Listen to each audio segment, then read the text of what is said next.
Welcome to the very first episode of the Visible Podcast. In this episode, I break down why so many talented coaches, consultants, professionals, and even entrepreneurs stay invisible, even though they have the skills, the expertise, and so much to offer. I shared the number one lie that keeps experts from showing up with real stories of people who went from hidden to highly visible, and why the next few years will only belong to those who choose to step out now. And here's the thing, if you've ever wondered why it feels like clients, opportunities, or stages are passing you by, even when you know you are good at what you do, this episode will open your eyes. So let's get into the conversation. All right, guys, welcome to the conversation. And for this podcast, I want you to grab your popcorn and pay attention to whatever information I'm going to be sharing today. I think is going to be so valuable that you would want to listen to the end. So I promise to give you as much information that is useful for your growth in this podcast.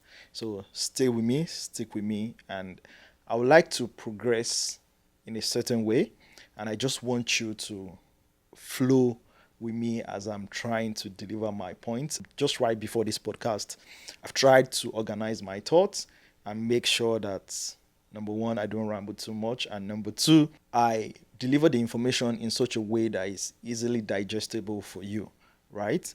And yeah, that should be it. This podcast, I wanted to bring like a co-host on this podcast so that it's more fun, but I think the first couple of episodes, I'm going to be doing it alone, and then in a future episode, I'm going to maybe someone with me and maybe bring on multiple guests and keep the conversations interesting. Today's conversation is going to be interesting anyway, so pay attention closely.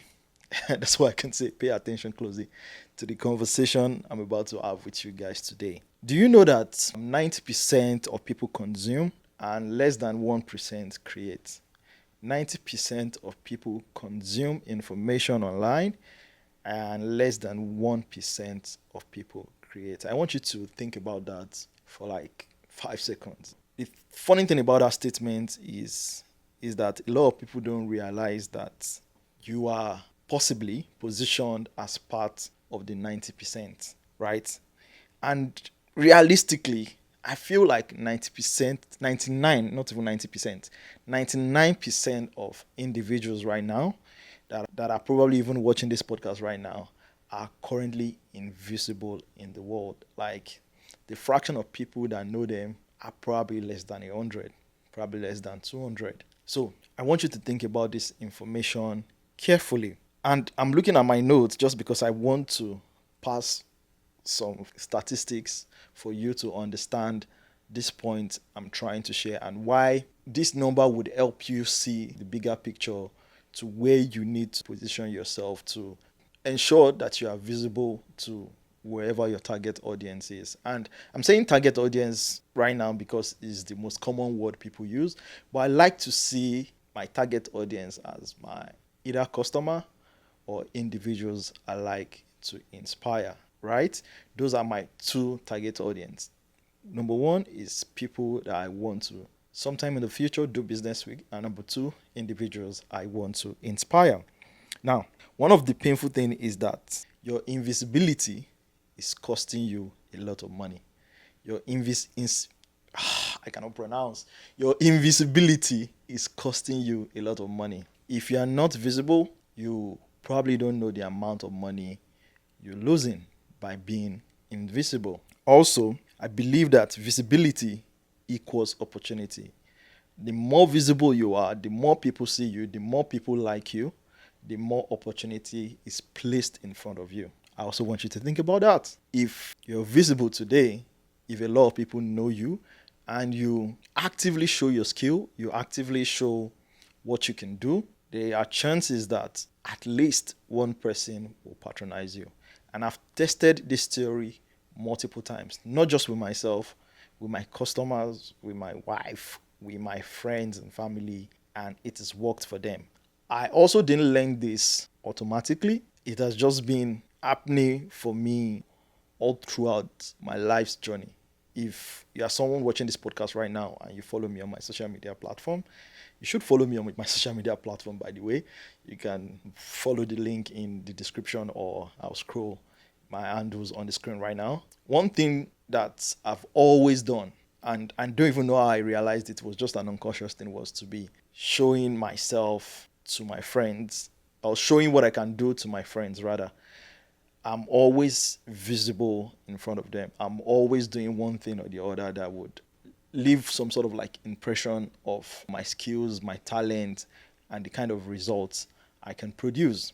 And because of that, I've gotten multiple business, multiple opportunities. So if you are not visible, you are losing a lot of opportunities. And people that are visible are taking advantage of their visibility to make a lot of money, right? So if you are not visible, there won't be growth. If you are not visible, there's definitely no growth for you, right? Even in your 9 to 5, the people that they promote, I can tell you 100%, the people that they promote in a 9 to 5 job are individuals that don't hide their talent. I like to see those individuals as entrepreneur, in my own opinion.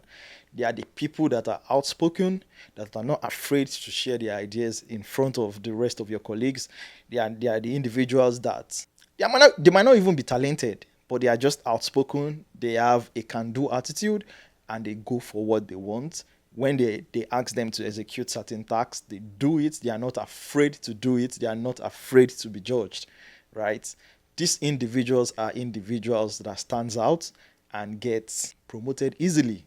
It has worked for me several times. In fact, all of my 9 to 5 jobs that I've done in my life have been exceptional. And I'm not saying all of this to boost my ego or to quote unquote gas myself.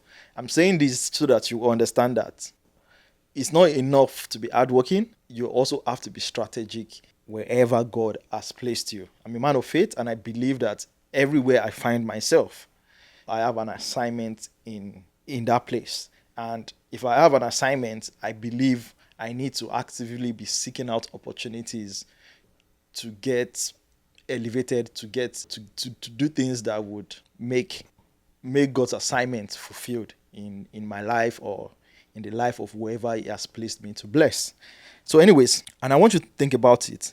You might be thinking that the online space right now is very noisy. You think everybody is online. You think every Gen Z, everyone is on TikTok, everyone is on Instagram. And because of that, you feel like, nah, I need to take a step back. I don't want to be amongst these individuals. Let me break it to you. You don't even know what is coming in the next 5 years. You have no idea what is coming in the next 5 years. I'm in my mid 30s right now, and I can tell you that I've lived 30 plus years in this life, in different countries, in different spaces, with different individuals, with different ideologies. I've seen trends. I've seen things come and go. And I can tell you for 100% that whatever you're seeing now, it's a fragment of what you're about to see in the next 5 to 10 years. And whoever positions themselves right now would be at an advantage in the next 5 to 10 years. So if you are invisible right now, I can promise you that in the next 5 to 10 years, you'll probably be struggling with a lot of things, and then you'll be playing catch up. So I just want you to think about that for another 2 seconds. You might ask me that, what do you think, and I've probably mentioned it, what do you think the future would be for those individuals who want to be visible? What is the future of visibility? And I wrote something down. I said the digital world is only getting louder, right? And attention is the new currency.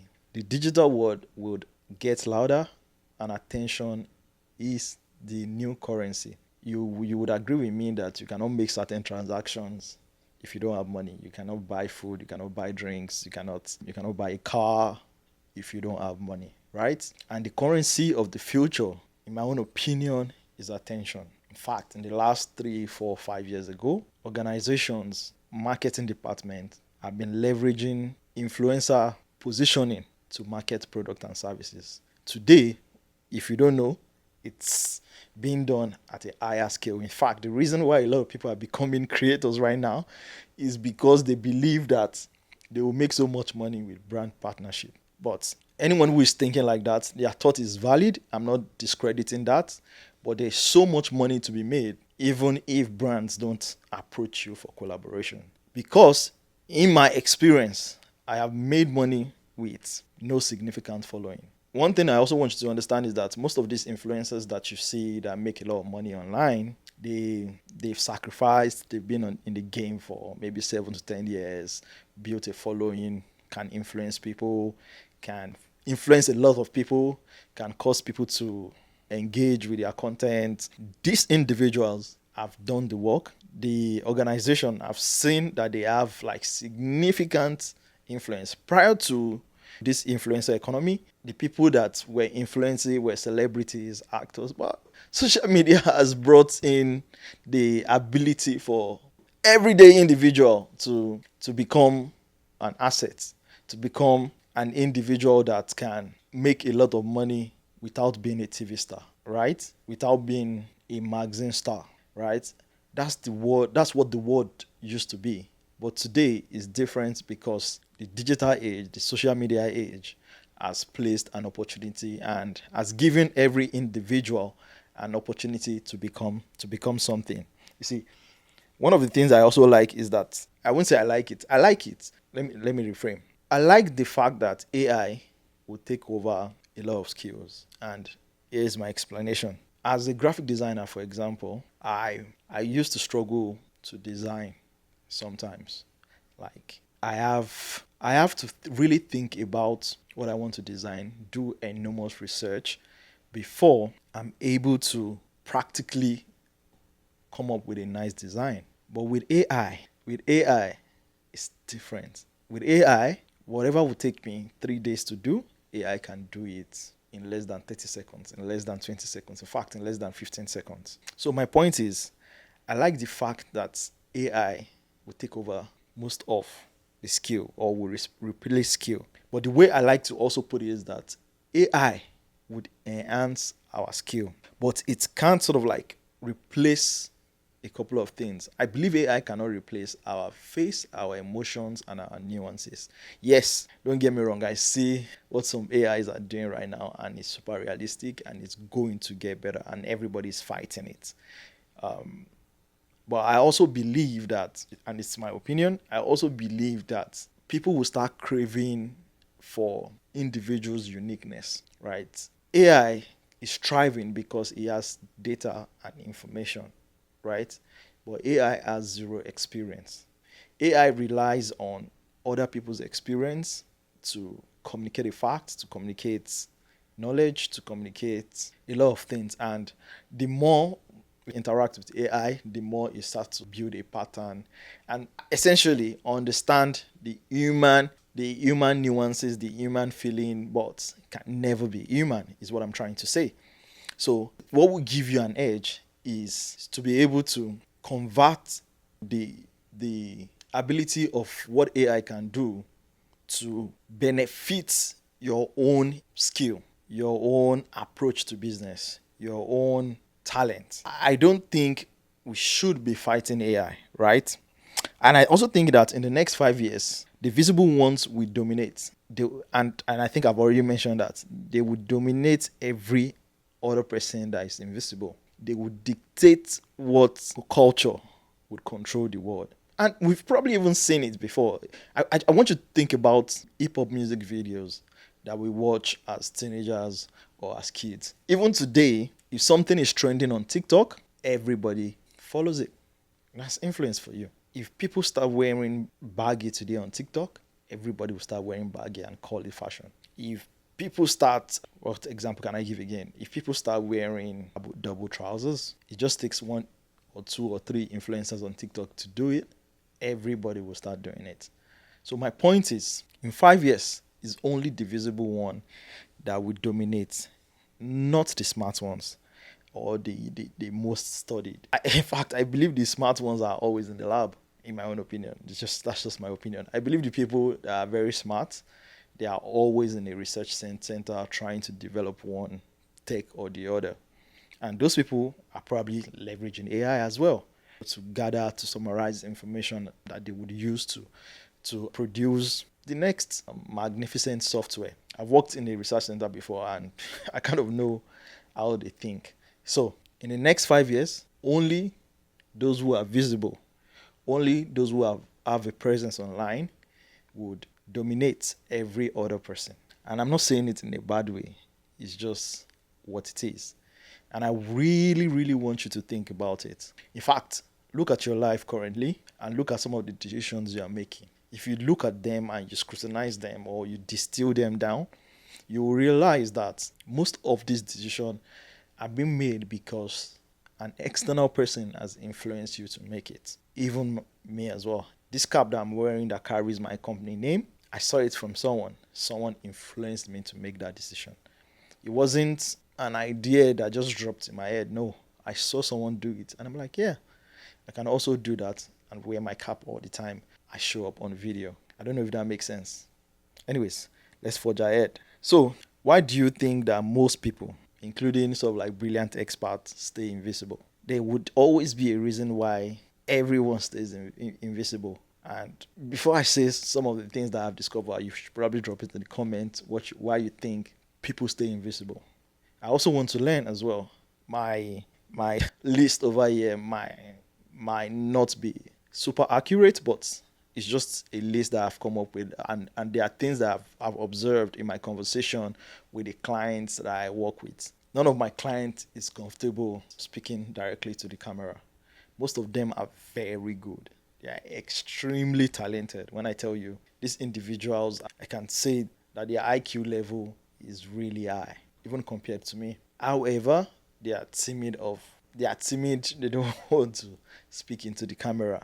However, one of my services is to help them break that barrier and that limiting beliefs and get them comfortable to sit in front of camera and do videos like this. Anyway, these are the reasons why I think most people stay invisible. Number one, fear of judgment. Fear of judgment. I suffered this as well. It took me a while to act. In fact, I've always been the guy behind the camera. And the funny thing is that whenever I'm shooting someone, this was probably maybe 6 years ago, because I wasn't in front of the camera 5, 6 years ago.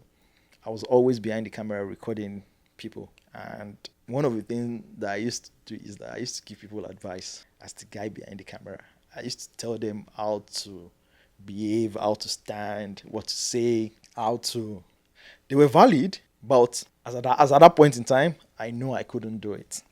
I used to be scared of people judging me. I used to be scared of my former classmates, my colleagues at work, everybody around me, probably even in church, judging me, and they're like, "What's this guy up to? What's this guy saying?" And that's what a lot of people are struggling with right now. And I personally think that this is not valid. Let people judge you. There is nothing you will do in this world that people will not judge you. Even if you're a goody two shoes, people will judge you. Even if you are the most talented, most blessed, most generous. If you go on the road and behave like Mensa Musa, throwing out gold to everybody on the street, people will judge you. So why should you care about what people will think, what people will say, if you decide and determine to be visible? Why should you care if the next person that is not even online will judge what you're doing? And if you're even scared of an expert or someone that has been online for a long time mocking you for being imperfect, best believe the person is appreciating you for even starting, because I'm sure when they started, they weren't an expert as well. They didn't wait to become an expert. They started with imperfection. The same fear of judgment that you currently have, they are the two. Number two, perfectionism. Oh, this one, it's home. Bro, I always want to be perfect. I always wanted to shoot with the best gear. I always wanted to make sure that my videos are sharp and crisp. I never owned a camera. I've always used maybe like my work camera or church camera to shoot people. So I never knew the nuances of shooting with a camera. I just used to point and shoot then, and the videos do come out decent because they are shot in auto in a controlled environment. But when I finally got my camera, and the first couple of shoots I did was very bad. Was very bad because I wanted to shoot with the same auto settings. but now in different environments, in different exposure, right? And I discovered that the perfection I was chasing wasn't something I would achieve overnight. It wasn't something I can achieve within the twinkle of an eye. I needed to practice. I needed to shoot more. I needed to put in the reps in order for my quality to be decent. Now, did I wait? I didn't wait. I mean, I waited prior to maybe 4 years ago. But when I finally made the decision to come online and start making videos, I didn't care. In fact, I started with my phone. So think about the phone I was using 4 years ago. Now, from that 4 years ago, minus 3 years, because my iPhone was old. So I was using a dated iPhone. I can't remember the iPhone version right now, but it wasn't the latest at that point in time. And I shot with that iPhone. So my point is, you need to take advantage of what you currently have. Everybody owns a phone. In fact, I'm challenging you right now to just pause this episode, go in front of a window, turn the phone, and record yourself speaking to the camera. Record something you are working on. Record an idea. Don't wait for it to be perfect. In fact, I would even say you shouldn't edit your video. I would edit my videos because I have the skill or I have the money to pay someone to do it, right? But for someone that is just starting, in fact, if you have the money, it's even good. If you have the money, you can pay someone to edit your videos for you. But if editing will be a limitation or you don't have the money, you don't have the skill yet, just shoot the video, shoot the video, stop the video, and post it. People have gone viral doing that. They went viral not because they had like a magic sauce or they had a magic skill set or they had one special talent. They just recorded their idea and people resonated with their idea. People connected with their personality and they loved it and the video went viral. So honestly, you don't know what is at the other side of you posting a video. So when you chase perfectionism, is I like to call it a limiter. Don't chase perfectionism. Use what you have. Use what you have. One of the other reasons why most people stay invisible is because they want to be silent. So I used to be scared of hearing my own opinion. I feel like my own opinions are not valid. And so I'm a very practical person. I'm very not theoretical, practical person. So I like theory. So I like theory and I like to prove a theory by practicing. So if people are arguing right now and I don't have the theoretical knowledge that I've probably tested, I tend to keep quiet, right? However, sometimes I do have the theoretical knowledge, but I haven't tested it. Then I keep quiet. Or sometimes I have done something that has worked for me, but because there is no theoretical backing, I keep quiet, right? And naturally, I'm an introvert. So I don't even like getting into an argument to start with. The fact that I'm an introvert made me stay invisible for a very long time. If I go to parties, I'm the guy that will be at the corner just looking at everybody. I listen more than I talk. And it's not a thing of pride, it's just that sometimes I just don't know what to say. I don't know how to mingle, start conversations, or I always feel like people might think of me in a certain way. And that is one of the crazy limiting beliefs that I've had to work on. In fact, when I go for a networking event, I have to sort of like push myself to talk to people.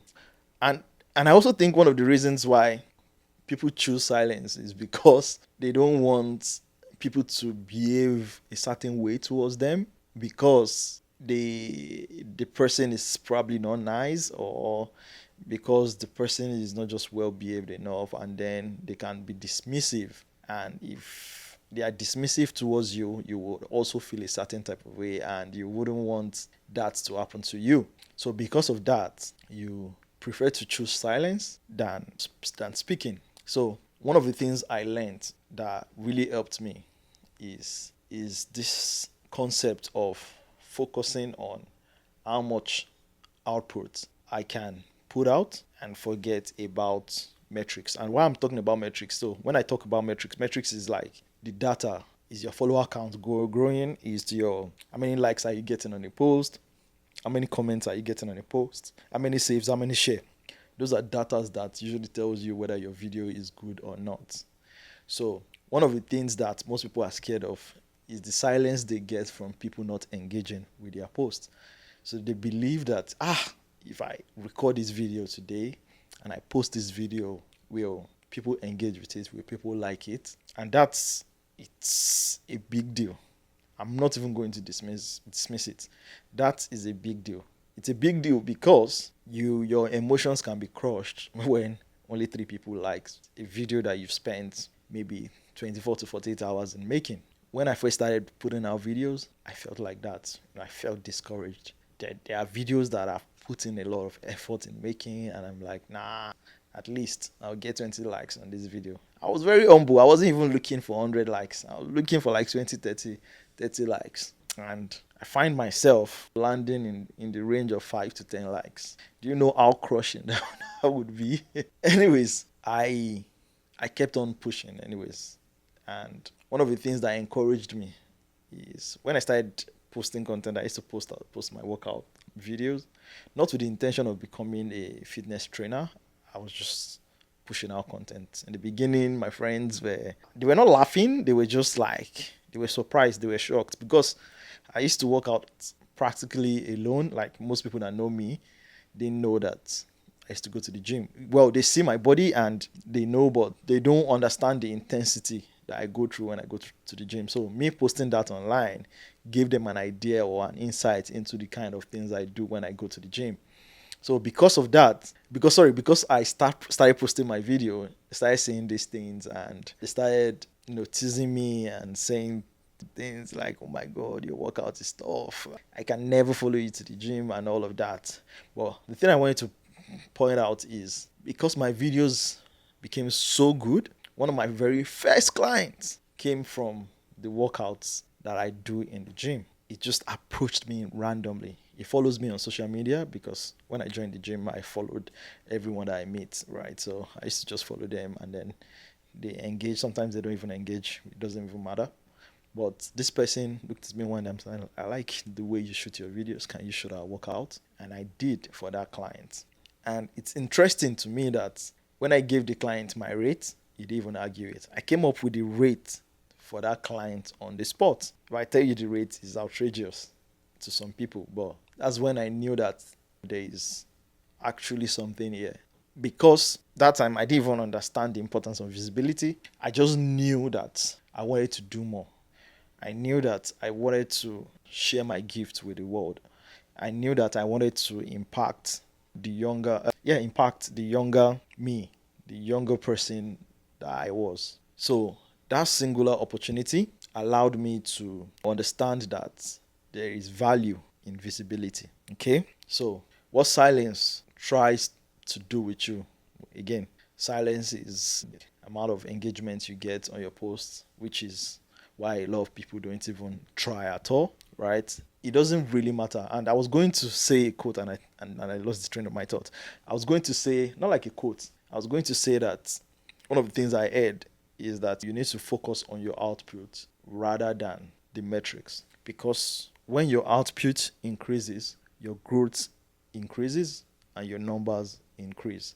Now, the mistake I see a lot of people do is that they focus too much on just pushing out content that are not irrelevant. I mean, content that are not carefully curated. Let me put it that way. I think about every piece of content I put out. I don't just wake up one morning and shoot random things and just put it out. There's always a thought process to what is the benefit of this content I'm posting today? What message am I trying to pass? Even if it's an image, what am I writing in the caption? What is currently inspiring me, right? Those are the things that I consider to be quality posts. Because again, when people think about the number of output, they think it's just you spamming people with content. I know Gary Vee always says post at least 3 contents in a day. I mean, yeah, if you are Gary Vee, it's easy for you to do. If you are Gary Vee and you have a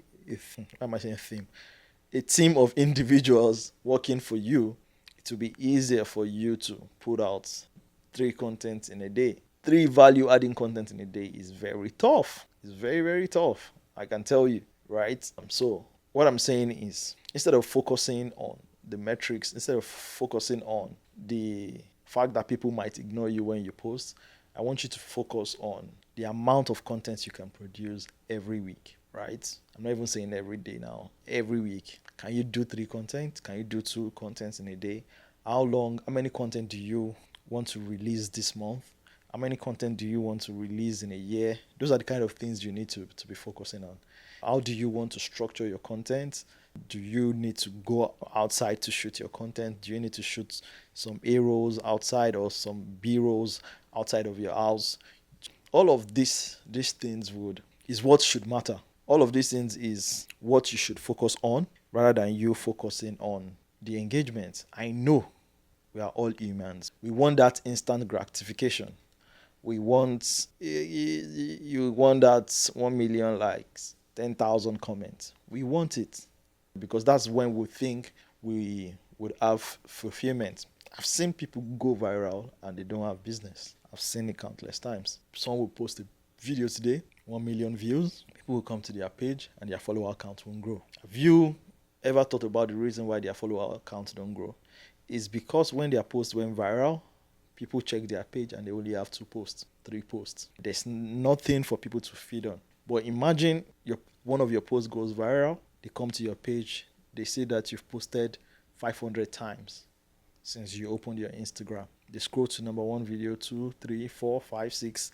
They see that all your videos are value adding. Best believe people would follow you. Out of that 1 million people, at least 10% of that 1 million people will follow you instantly. And I've also seen that work for multiple people. You only need 1 viral video, but you're prepared. So that's why you need to focus on your output. You need to focus on your output. I mean, the lesson here is that, or the truth is that every big name you admire today, they started as an invisible person. Every big name. Think of Ed Sheeran. He was invisible. Man was on the streets playing guitar, recording himself, right, on YouTube. He became global. Think of Mr. Beast. Think of Mr. Beast, Drewski, Kai Cenat. These individuals leverage videos, and that's why they are so like popular and viral. Today, think of Myron Golden. Myron Golden was on YouTube for years, and the man did not even know that he can monetize his YouTube. But he positioned himself in such a way that he was making money without even clicking on the monetized section of his YouTube, right? That's to tell you that video is important for your personal brand. Extremely important for your personal brand. Even personally, yeah, and I probably said this story, my content gave me my first client. And most of my clients right now are individuals that saw my videos. And one thing that they usually appreciate is the fact that my videos are so clean. But I didn't start with a clean video. I didn't understand a lot of the nuances of a camera setting when I started. And one of the reasons why I'm starting this podcast is also to teach individuals like yourself who don't understand the nuances of gear, right? I try to stay away from teaching people how to set up their gear, but I think in this podcast I would show you, and I think it will be useful for beginners. I'll show you the minimum setup you need to kickstart your journey. So if you have money and you can invest in gear, I think you should. I actually think you should. I feel like your video should be packaged a certain way, right? And I'm a big fan of branding. So there are some certain videos that I would not record. Even if I use my phone to record, you probably would not even realize that I use my phone because the quality will still be good. These days, the mobile phone that's being produced are very, very good. They can record 4K, so that's all I need, right? And you can also use your phone as well. You just need to understand certain principles that I'll be sharing in future podcasts. So please subscribe, please like this video, and probably share this video with anyone that you think might find it useful. So, like I said, one of my clients came to me. Funny thing is that one of my clients is in my church here, and he probably would see this podcast. And he had already started his YouTube, and was already working with other people, like another person rather. And he probably just didn't know that I could project manage his content and his podcast essentially. But because I started posting online and he saw the work I was putting out. He walked up to me. I didn't even pitch myself to him. He walked up to me and he was like, I love what you're doing. Can you help me? Now, imagine I suppressed my knowledge. Imagine I suppressed my skill. Imagine I decide to stay behind closed door. That opportunity would never be in front of me. That opportunity will never be placed in front of me. You get? There's one of my other clients I also work with as well. When I produced a first video, she was wowed because of the quality of video I produced for her. Like, she was dumbfounded when she saw the video because she couldn't believe it, right? And the only reason why the video quality was so good is because personally I put in more reps. Now I know how to film my videos. I know how to position the camera. I know the gear in and out. These are things that come naturally to me. And the only reason why it comes naturally to me now is because, again, I've put in more reps. It's because I've taken time to develop myself, develop my skill, and understand the nuance. Even though passively, I've been working with the camera for the last 10 years, but I have never actively used the camera for myself up until the last 4 to 5 years, right? So, anyways, this would lead us into sort of like the core lessons from these videos, right? And at least there are 4 things that I believe I've been able to pass to you in this podcast today. I believe that talent without visibility equals invisibility. No matter how much skill, how much brilliance you are, no matter how smart you are, if you are invisible, you are invisible. If you don't have visibility, you are invisible. Nobody knows you. Elon Musk is visible today because he put himself out. Tim Cook of Apple is popular today because he decided to stand in front of everybody. Steve Jobs, same thing. There is that people and product attachment. Coca-Cola is just distinctive, and the only way they are marketing their brand is that they use money to put the brand in your face, because theoretically or practically, isn't a face behind the brand, but their logo, the red bottle or the red can, is what you see all the time. The second thing, or the second lesson, is that you can be the best coach, best entrepreneur, best consultant, best speaker, best at whatever you do, but when you're unseen, you become untrusted and unchosen. People would not trust you, because how would they know that you are good? How would they know that you can speak very well? How would they know that you can coach very well? Which stories are you telling these people? What channel are you using to tell these stories, right? If you are invisible, if people cannot see you, that's why I clamor for video podcast a lot. I clamor for video podcast. There's nothing wrong with audio podcasting, because a lot of people tend to listen to audios when they are running, or they're in the gym, or they are walking and they don't want a video to distract them. But at the end of the day, I've seen people that will listen to an audio podcast and will still go on YouTube to watch the video. So I usually clamor for video podcast. But if you don't have time for video podcast, you can also do audio podcast. The most important thing is understand your distribution channel. Make sure that your voice is heard, your face is seen, right? You can't be an expert coach, expert speaker, and be unseen. It wouldn't work, right? And visibility is not ego. I believe it's access. Because you are visible doesn't mean you're proud. Because you are visible doesn't mean you want to show off.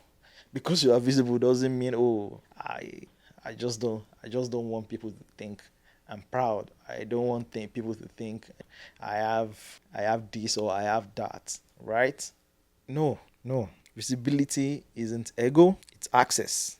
So what can you do right now, right? I think you can post something today. The hack I would teach you on this podcast, if you're not taking anything away, one thing I want you to do is create a new Instagram, TikTok, YouTube channel. In fact, YouTube channel is sweet. Just create a Gmail account, create a YouTube channel, and post something today. Post anything. Just place your video in front of you. Talk about your ideas. Don't edit it. Post it. You'll be surprised what is on the other end of the spectrum. One thing I did, one of the reasons why I started recording in the gym, was because I thought about the idea of the things I do on a daily basis. What are the things that would be easy for me to do? Because when I started, I didn't even know what to talk about. But I knew I wanted to start something. And in order for me to take action, I need to build consistency. I need to be comfortable shooting myself, or I need to be comfortable standing in front of the camera. So I was like, what do I do every day, every week? Or what do I do almost 4 to 5 times every week? It was going to the gym. What? I said, I'll start shooting myself in the gym. I'll start recording my videos in the gym. And I did that. And that enabled me understand the nuances of a digital camera, because I was consistent. I was shooting myself in the gym for like almost a year before I transitioned into talking head videos, right? So you need to figure out the things you do. If you want to become a food blogger, you have to eat every day. So record yourself cooking, or record yourself tasting different dishes. You don't even have to talk sometimes. You can start with talking. You can go downtown, film the restaurant. I say downtown. You can go to any restaurant, I mean. Film the restaurant, maybe the entrance of the restaurant. Go and sit at a corner where people would not see you. Order your meal, put the meal, use the front facing camera, make sure the place is well lit, put the camera in front of you, eat, taste, and do simple editing in CapCut. Put text on it. In fact, if you cannot edit, put your thought process in the caption and post it. That's where you need to start from. From there, you need to start studying patterns, study people who are already successful in your field, and then copy creatively. There's a book called Still, is it Still Like an Artist or something?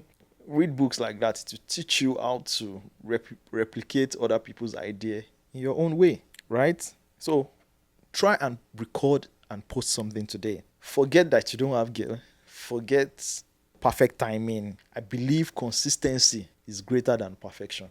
The more consistent you are, the more skillful you become. The more consistent you are, the more skillful you become. If you have resilience for things like workout, you would excel in content creation. If you go to the gym at least 3 times a week, if you start content creation, you will excel in it. I can bet it with you 100%, because the same discipline that is required for you to go to the gym, as difficult as training is, and you still find yourself 3 times a week to go for training, best believe you will excel in creating content, in being visible. So make the active decision today to start posting content. Forget about the metrics, forget about the likes, forget about the share, right? Even though I will still beg you to subscribe, share this video, and like this video.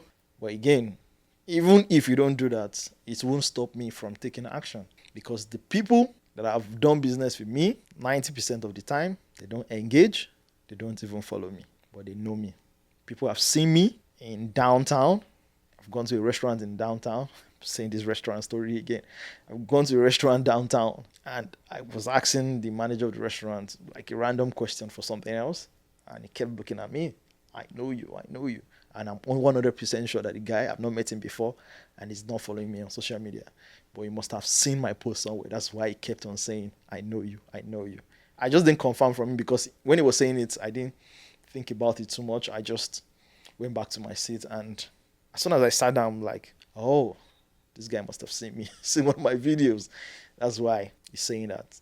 Imagine if the guy had, access to what I was asking him, that he would have given it to me straight away, because he was talking to me as if I was his friend, right? And so I would like to conclude this way. The next 5 years will reward your visibility. I'll say that again. The next 5 years will reward your visibility. So don't wait to be discovered. Make yourself discoverable. Don't wait to be discovered. Make yourself discoverable, right? Don't wait to be discovered. Ensure that you are discoverable. And like I said before, if you are wondering what gear to start with, don't worry. In subsequent episode, I'll break down simple setups that you can use to start your own podcast without having to learn too much. I don't know, maybe in episode 2 or episode 3, we'll talk about gears that you can start with now, that you can bring out and start using and still produce good quality video. But you have to make that singular decision of, I want to start being visible today. You have to tell yourself that my visibility is my priority. Stay blessed. See you on the next one.